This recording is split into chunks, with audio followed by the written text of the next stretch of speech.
been born free, many who had not known the whip, individuals who were literate, many who were college educated. And I want to bring this up because these two individuals and Sir over here mentioned some really important things.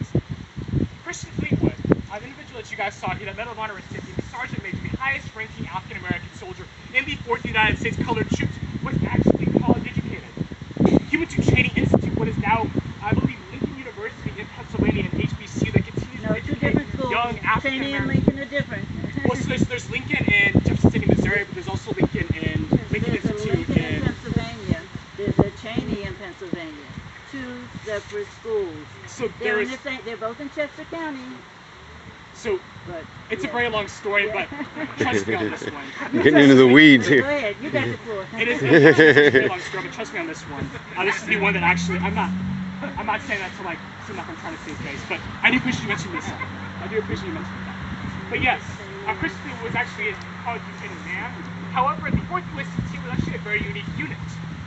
Being a unit from the border states, from Maryland, composed of men from Maryland, coming in from Virginia, even from the farther reaches of the South, like Tennessee, you have a lot of men who don't necessarily fit this mold of units for 54th Massachusetts. The individual that I'm going to highlight today is a man by the name of James Ash. James Ash was born in 1844 in Harford County, Maryland, the county just north of Baltimore City. James Ash was 19 years old when he enlisted in the Army. However, there's a slightly more dark and sinister path he had before enlisting in the military.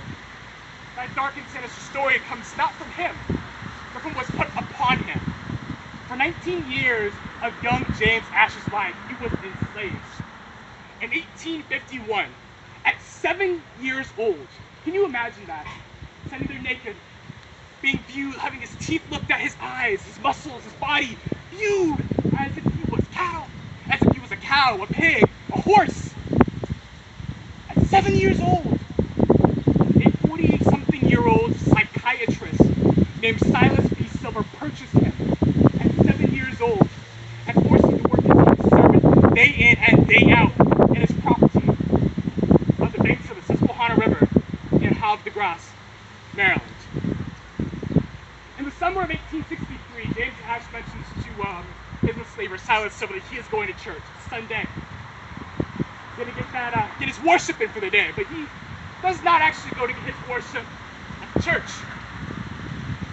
James Ash marches himself down to Baltimore City, Maryland, and enlisted the 4th United States Colored Troops for service in the American Civil War. That's an amazing act, a very radical act for this individual. He had never been to Baltimore City before, but he's able to make it down there, join in the army, and fight for the freedom of 4 million enslaved African Americans held in chains of the American South. During the first battle of 4th USCT in June of 1864, thankfully, he's not present. Unfortunately, he is sick, but he's able to miss the carnage of their first battle. But he is present for the Battle of New York Heights on September 29, 1864, right outside Richmond, Virginia, the Confederate capital. This is the battle where Christian Fleetwood, Alfred B. Hudson, and Corporal Charles Neal, the 4th United States Colored Troops, all become recipients of the Medal of Honor.